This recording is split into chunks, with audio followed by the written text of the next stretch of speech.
저는 오늘 여러분과 함께 신앙은 예수께 집중하는 것이다. 이런 제목으로 오늘 말씀을 나누고자 합니다. 여러분, 우리가 인간의 뇌는 작은 우주라고 하는 말이 있어요. 그만큼 신비한 거예요.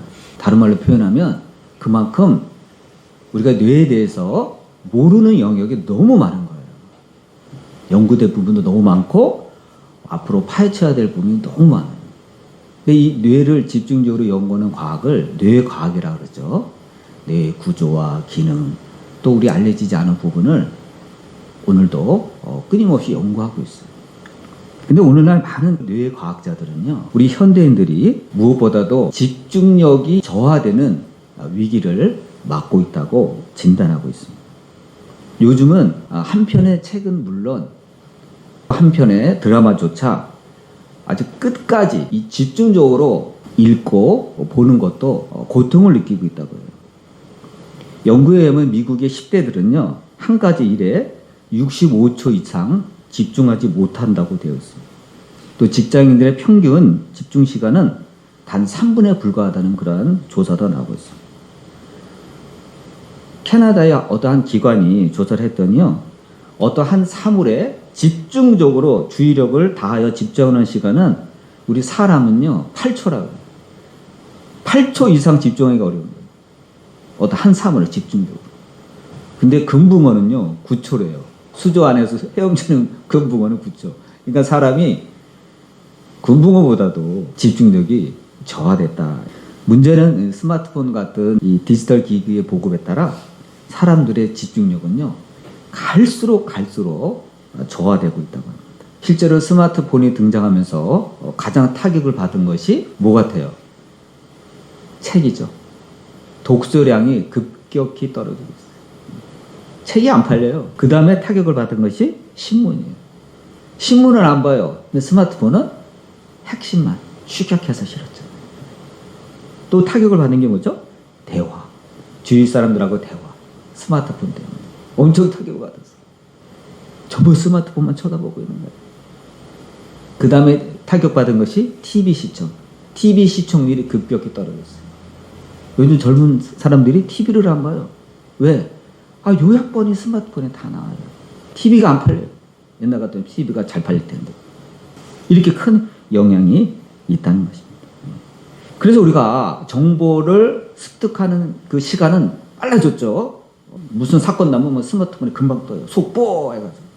그렇지만 우리가 어떤 사물에 대해서 어떤 그 사건에 대해서 폭넓게 깊이 사고하는 능력, 또 폭넓게 사고하는 능력은 급격히 저하되고 있는 것이 오늘의 현실입니다. 그러니까 한마디로 뇌가 점점 퇴화하고 있는 거예요. 그런데 이러한 집중력 저하는 신앙의 세계에서도 아주 중요한 문제로 대두되고 있는 거예요. 어떤 목사님이 은퇴를 하게 됐어요. 그래서 주위 사람들이 물어봤어요. 목사님, 목회하실 때 뭐가 가장 힘들었습니까? 하고 질문을 했다고 합니다. 그랬더니 그분이 이런 말씀을 했어요. 저는요 이런저런 어려움도 많았지만 예수님을 끝까지 집중하는 게 힘들었다.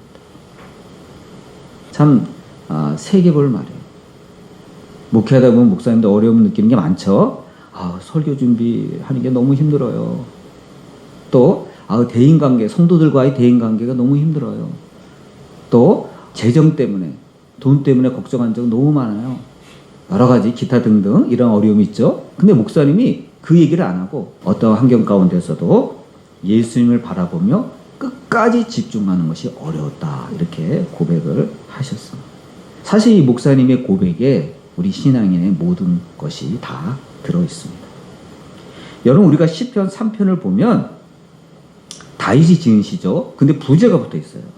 다윗이 아들 압살롬을 피하여 지은 시. 그렇게 되어 있어요. 근데 여러분, 다윗은 6절에 이런 말씀이 있어요.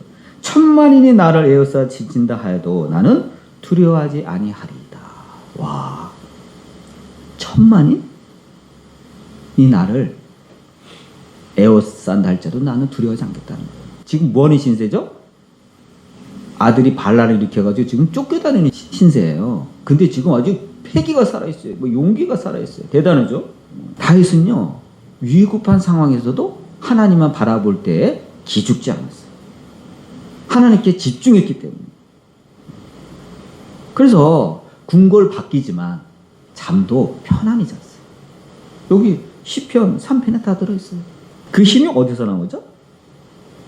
두려움을 내려놓고, 지금은 환경이 정말 말이 아니지만 다윗은 하나님께 집중하는 거예요. 여러분, 우리가 세상 형편이 아무리 어려워져도 하나님께 집중하면요, 용기를 낼 수 있습니다.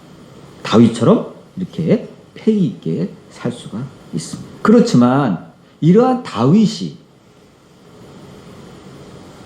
하나님께 집중력을 잃었을 때는 어떤 일이 벌어지죠? 신하들이 다 브랜드에 있어요. 왕이시여, 무슨 인구조사를 합니까? 그런데도 신하들의 반대를 힘으로 누르고 인구조사를 감행했습니다. 또 그가 한가할 때, 나태함에 빠졌을 때, 하나님에 대한 집중력이 떨어질 때 자기 부하 우리아의 아내 밧세바와 간통한 사건을 일으켰습니다. 하나님에 대한 주의력이 산만해지고 하나님에 대한 집중력을 잃었을 때에 다윗이 범죄를 저질렀습니다. 다른 다윗이 아니에요. 똑같은 다윗이에요. 시편을 줄줄이 지은 다윗이에요. 그런데 이러한 죄를 저질렀습니다. 그래서 여러분, 우리에게 영적인 집중력이란 너무너무 중요한 거예요. 여러분, 또한 베드로가 물 위를 걷다가 빠진 사건이 있죠. 왜죠? 예수님을 끝까지 바라보고 집중하는 데 실패했기 때문에. 예수님께서 오라 그랬을 때는 아주 대범하게, 정말 예수님도 놀랄 정도로, 그의 동료들도 놀랄 정도로 바다 위를 걸었습니다. 그러나 그가 예수님에 대한 집중력을 잃어버리고 풍랑을 봤을 때 그만 바다에 빠지고 말았습니다. 이뿐인가요? 여러분, 가룟 유다도 처음에는 예수님과 함께 동행하면서 아무나 맡기지 않는 신뢰의 상징인 금고를 맡았죠. 재정을 맡았어요. 근데 그가 어느 날 예수님에 대한 집중력을 잃어버렸을 때 그는 예수님을 배반하고 중도에 하차하고 합니다. 예수님을 끝까지 바라보지 못해, 예수님을 끝까지 신뢰하지 못했기 때문에 그는 그만 집중력을 잃고 마른 것입니다. 여러분, 이처럼 우리는 예수님께 눈을 고정해야 됩니다. 현실이 아무리 어려운다 할지라도 우리는 예수님께 눈을 고정시켜야 됩니다. 이래서 히브리서 12장 2절에서 히브리서 기자는 우리가 아직 읽은 말씀대로 이런 말씀을 남겼어요. 믿음의 주요 또 온전케 하시는 예수를 바라보자. 여러분, 우리가 주님께 집중할 때는 승리도 하고 성공도 하지만 반대로 예수님께 끝까지 집중하지 못할 때는 주님을 원망하고 주님을 배반하고 주님께 죄짓고 또 물에도 빠지고 책망도 듣게 되는 것입니다. 특이한 것은 다윗은요, 고난을 받을 때는 오히려 하나님께 집중했어요. 고난을 받을 때 오히려 하나님을 두려워하고 경외하고 하나님 말씀에 순종했어요. 그런데요, 여러분, 다윗은요, 오히려 형통할 때, 잘 나갈 때, 근심과 걱정이 거의 없을 때 나태해져서 오히려 하나님께 집중하지 못하고 사고를 쳤습니다. 신앙적으로 방심한 거죠. 반면에 베드로는요, 풍랑을 봤을 때 주님께 집중하지 못하고 물에 빠지고 말았습니다. 또 예수님께서 붙잡혀 가셨을 때 그는 예수를 모른다고 3번이나 부인하는 일을 저지릅니다. 그러니까 집중력을 잃을 때가 사람마다 다른 거예요. 다윗은 형통할 때 잃었고 베드로는요, 고난받을 때 집중력을 잃었습니다. 그러나 사람마다 다른 거예요. 그러니까 여러분, 우리 스스로 자신을 알아야 돼요. 나는 어떤 때 예수님에 대한 집중력이 떨어지지? 나는 고난받을 때인가? 아니면 나는 형통할 때인가? 그것을 스스로 파악을 해야 됩니다. 그래서 자기 자신을 잘 알아서 우리는 대비를 해야 돼요. 나는 고난이 닥칠 때는 주여! 하고 막 깨달아가지고 철야 기도도 하고 막 금식 기도도 하고 하지만 나는 조금 일이 잘 풀리고 좀 이렇게 느슨해질 때는 주님에 대한 집중력이 떨어지는구나. 그걸 우리가 알아야 됩니다. 대부분은 우리가 언제 위기를 맞죠? 오히려 잘 나갈 때 위기를 맞죠. 돈 있다 이거예요. 주님 가만 좀 쉬고 계세요. 저 돈 생겼거든요. 이제 걱정이 없네요. 주님 좀 쉬고 계세요. 그러면 문제가 터지는 거예요. 돈이 우상이 됩니다. 잘 되고 평안할 때 오히려 방심하고 집중력이 떨어집니다. 그때 조심해야 돼요. 다윗이 그랬어요. 여러분 지난 3년간 우리가 코로나 사태를 겪었죠. 예배를 비롯한 교회 여러 가지 그 활동에 우리가 타격을 받았습니다. 그래서 우리 교회뿐만 아니라 한국 교회 대부분의 교회들은 예수님께 대한 집중력을 잃었습니다. 많은 교회들이 성도들을 그래서 잃었어요. 그러나 지금은 회복 중에 있죠. 그러나 적지 않은 숫자의 인원이 교회로 돌아오지 못하고 있습니다. 세상 가운데 떠내려갑니다. 결국 이들은 예수님께 대한 집중력을 회복하는데 실패합니다. 가난한 성도가 된 분들도 많아요. 여러분 가난한 성도가 자랑이 아니에요. 가난한 성도들 보면 대부분 남 탓을 하죠. 한국 교회가 문제가 있습니다. 교인들이 문제가 있습니다. 성도들이 뭐 이기적입니다. 목사님도 문제 있습니다. 저는 그런 얘기 들을 때마다 답답해요. 다 좋아요. 그런데 본인의 영혼의 상태에 대해서는요 너무 아니래요. 누가 좋아하죠? 마귀가 좋아하죠. 박수 치고 난리 나요. 그래, 넌 계속해서 가난한 성도로 있어라. 내가 원하는 바다. 여러분, 상대는 마귀예요.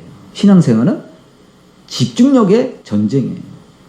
우리가 얼마나 예수님께 집중하느냐, 아니면 나태해져서 마귀한테 질질 끌려다니느냐는 결국은 누구 책임이죠? 자기 책임이에요. 여러분, 심판대 앞에 가서 어떤 목사님 때문에 시험 받아서 제가 이렇게 됐습니다. 어떤 성도가 나를 시험에 빠뜨렸습니다. 핑계가 될까요? 핑계가 안 돼요. 이유가 안 돼요. 오히려 예수님께 책망 드릴 것입니다. 왜 너는 나를 끝까지 바라보지 않았느냐? 왜 너는 끝까지 나에게 집중하지 못했느냐? 하고 예수님의 엄정한 책망을 듣고 말 것입니다. 오늘날 예수님에 대한 집중력을 잃은 성도들이요 너무 많아요. 가난한 성도만 그런 게 아니에요. 교회 나오는 성도들도, 여러분 우리들도 까딱하면 그렇게 될 수 있습니다. 나는 교회에 와서 예배 드리는데요 천만에요. 그거 갖고 안 돼요. 1시간도 안 되는 예배 시간 갖고 여러분 이 땅에서 생존할 수 있을 것 같아요? 절대 생존 못합니다. 그래서 여러분 우리는 24시간 깨어 있어야 돼요. 깨어 있지 않으면 마귀가 우리를 삼켜버리고 합니다. 마귀는요 배고픈 사자처럼 양의 무리에서 떨어져 나간 어린 양을 노리고 있습니다. 여러분 사자가 사냥할 때 보세요. 무조건 무리를 향해서 돌진하는 것 같지만 위협을 가한 다음에 겁먹고 떨어져 나온 짐승을 한 마리 집중적으로 추격합니다. 여러분 마귀도 그래요. 베드로 사도가 그랬잖아요. 마귀를 사자에 비유했잖아요. 으르렁대면서 삼킬 자를 찾는 거예요. 예수님을 도중에 배반하고 떨어져 나간 가룟 유다는 결국 마귀의 밥이 되어서 영원히 돌아올 수 없는 강을 건너고 말았습니다. 정말 중요한 것은 우리가 천국 갈 때까지 예수님에 대한 집중력을 잃지 않는 것이 너무너무 중요합니다. 집중력을 제발 잃지 마시고 끝까지 주님만 바라보는 저와 여러분 되시기를 주님의 이름으로 축원드립니다. 여러분, 신앙의 성공자는요 결국 얼마나 예수님을 집중했느냐, 이 집중력이 차이예요.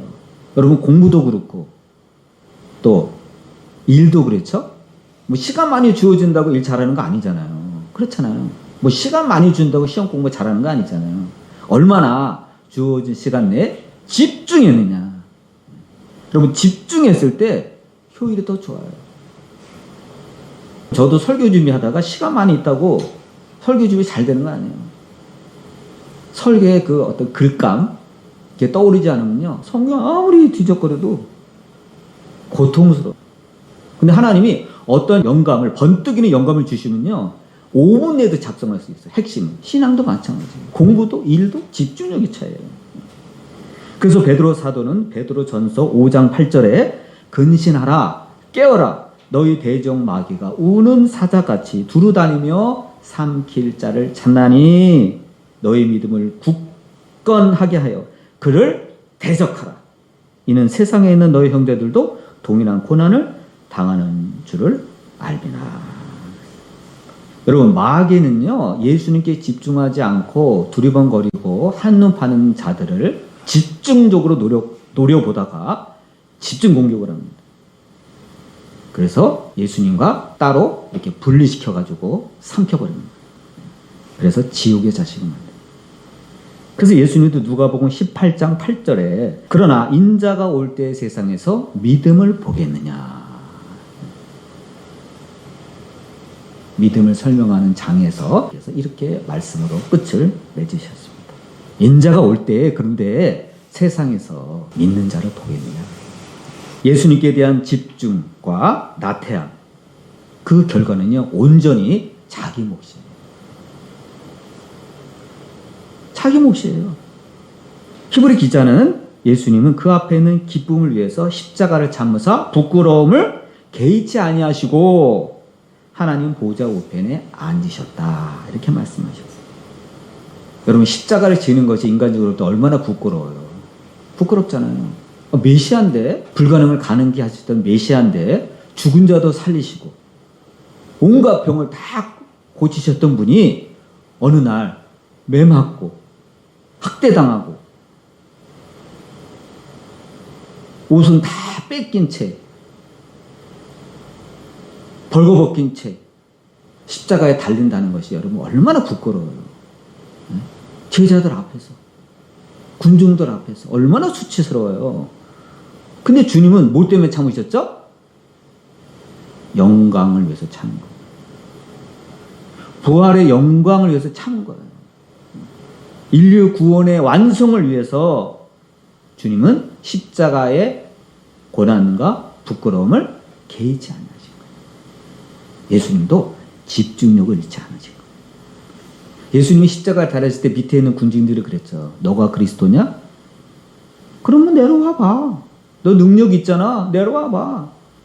예수님이 정말 화가 나왔고, 그래? 네가 그런다고 내가 못 내려갈 것 같아? 예수님 집중력을 잃고 내려왔으면 어떻게 되죠? 우리는 다 망한 거예요. 그렇잖아요. 하나님의 구원의 계획이 깨진 거 아니에요. 예수님은요, 그러한 유혹에도 집중력을 잃지 않으셨어요. 이게 집중력이 중요한 거예요. 그래서 결국 모든 부끄러움을 극복하시고 고난을 극복하시고 승리하셔서 지금 어디 계세요? 하나님 우편에 딱 당당하게 지금 계신 거예요. 여러분, 예수님도 집중하셨어요.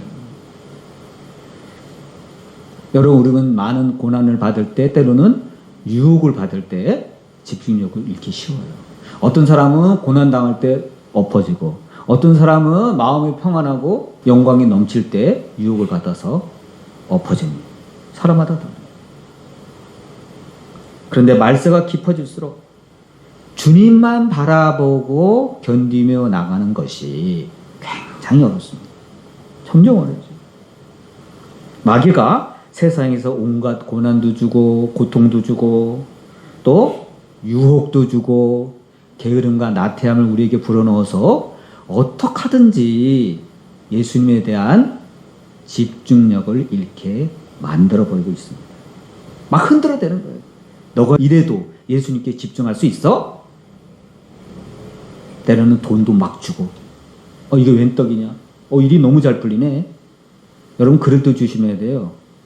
오히려 신앙은 예수님께 집중하는 것입니다. 결단코 여러분, 우리는 예수님에 대한 집중력을 잃으면 안 됩니다. 한눈 팔지 말고 항상 예수님께 우리의 눈을 고정시켜서 예수님 만나는 그날까지 승리하시는 저와 여러분 되시기를 주님의 이름으로 축원드립니다. 기도하겠습니다.